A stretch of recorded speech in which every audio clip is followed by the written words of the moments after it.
That's farmer friend, singer-songwriter Lyal Strickland. And that's farmer friend and jack of all trades Chris Horn. And we're those Tastebudguys.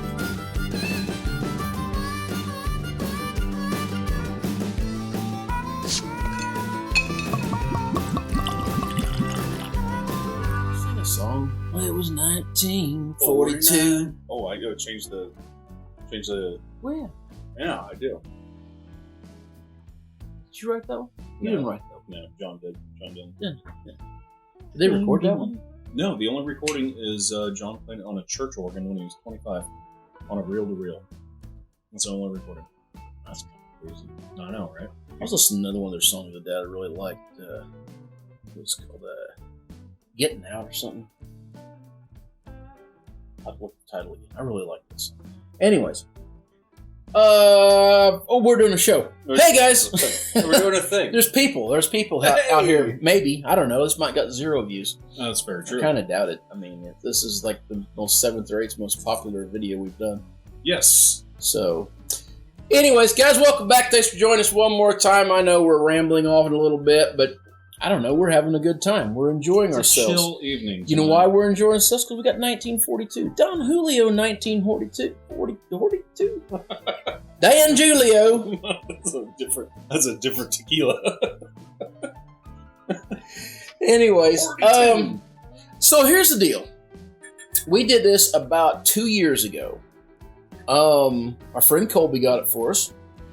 It is an añejo tequila aged 2.5 years. Yes. Just shy of being an extra añejo. It has become increasingly popular over the last year or two because some celebrity got it for their 21st birthday and blah, blah, blah. Anyhow, the biggest thing we get, besides people going, oh, I love it, which we agree, we like it, or we did at least at the time. Oh, yeah. Besides the fact that we don't say everything right, the biggest thing we get off this is people want to gripe because it has additives in it. Yes.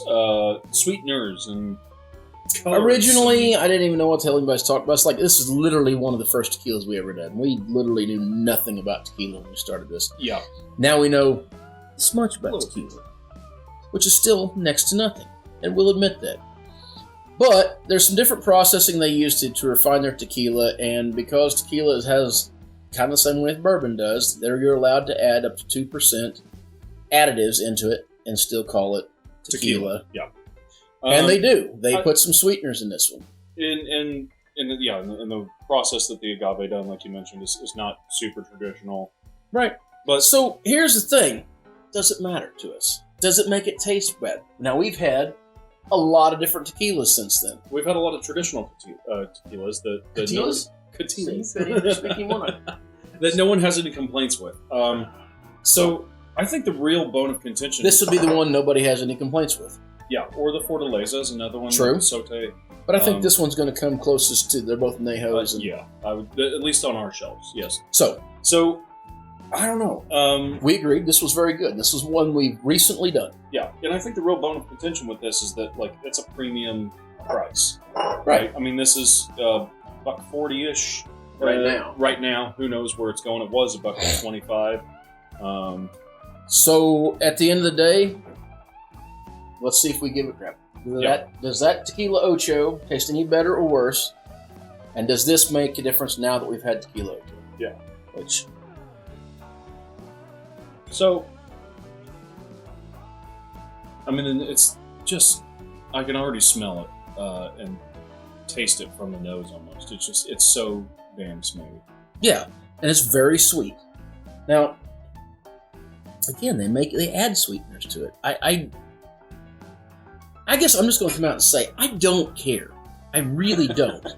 It doesn't matter to me. What I care about is, does it actually taste good? Yeah, I'm with you. My only thing I would say with the sweeteners is, like, when you start adding stuff like that, it does kind of go like, well, do I want to pay that much money for something that's, been doctored up, I'm not saying here nor there, but we had another tequila that was very sweet that ran about $30. Very similar to the Cincoro Reposado. Yep. And made by the same distillery, right? I think maybe I don't know. So, I will concede that after having tasted several pure tequilas, the sugar is almost a little off-putting on the nose. But it's still nice. It's got a beautiful nose. Mm-hmm.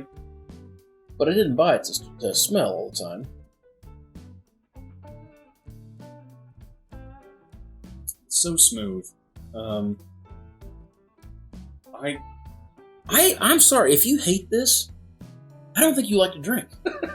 I don't hate it. But I will say that from when I had this, it was like mind-blowing. I didn't know tequila could taste like this. That good, right? And it has gone down on my list of favorites by 3 or 4 slots. Now, that said, some of my favorites now, I've introduced people to who don't like tequila, and they're like, okay, it's a lot better than anything else I've had, but it's still not there. I still think that this is the best premium tequila to give to somebody to introduce them to the world of tequila. If you don't like tequila, right there, I would also say try this. maybe that Clase Azul. I still really liked it. Yeah. The Avion 44 maybe, but it seemed a little off. I don't think it was one of my absolute favorites. The only thing I can... But those are high dollar tequilas, though. The only thing I can think of right now is that Ocho that you brought down. Now, it's about a $90 bottle, right? So when you're talking about $50 less, and I think it's better tequila. But then maybe to get somebody in the door, maybe they do go to something like that Antil or something that is highly sweetened and pretty cheap. Yeah, yeah. And we get them over here and we go, hey, we really like this, try it. Oh, you did like that. Cool. Maybe you want to step into something that's a little bit more refined, a little bit more likable. Yeah. And then you go from there. If they didn't like that, maybe they legit don't like tequila. I think that this has its place. I would absolutely never be ashamed to put this on my shelf. It's such a cool bottle, and it's just such an easy drinker. If you can afford to drink this as your daily drinker, it's a great daily drinker. Yeah. And maybe tequila's not for you. Maybe you like bourbon, like Wood Hat bourbon. Wood Hat, one of our favorite bourbons. Oh, and while you're over there, maybe you should subscribe. Okay. So, does it hold up after 2 years? Kind of. It's with a caveat. We've learned. Our tastes have grown, right? They have grown. But that's the beautiful thing about spirits in general is that it's not a one-track thing where you're like, I like this, and I'm only gonna ever like this. If that's where you are, you're not drinking enough. I agree. I agree. Because as you have more, you expand. I don't think you could stick with one thing. Now, I mean, would I could drink this 5-10 years from now? Absolutely. Yeah. I think it's a bottle I would keep around. Has my palate changed just a little bit? Maybe I know a little more what I'm looking for? Yep. Yeah. Probably so. Cheaper bottles, actually. That doesn't cost as much as this one. Yeah. But if you have not gotten a nice bottle of tequila, there are probably cheaper options that you could find that would be just as good, but it's a bit of a minefield. I think that this bottle is a for sure thing. Every time this is going to be nice, you're not talking smooth, about sweet, if you're not talking about those traditionalists that refuse to even acknowledge it exists because someone put some sugar in it, I don't think you're going to find anybody that isn't going to agree. This is a great. I'm just talking the layman that's like, hey, I want to get a nice bottle of tequila for a special occasion to share with some people. Oh, sorry. Wait. This is your Añejo. Go ahead. We get so much shit for not pronouncing stuff right, and we also don't give a shit. So there's that. Okay, you got anything else to say about this? No, not really. Okay. Well, if you haven't had it, go get yourself a bottle, and until next time. Whether it be the tequila that you're having for the second time, the food you're eating, clothes you're wearing, or the people you're meeting, grab a buddy and try something new.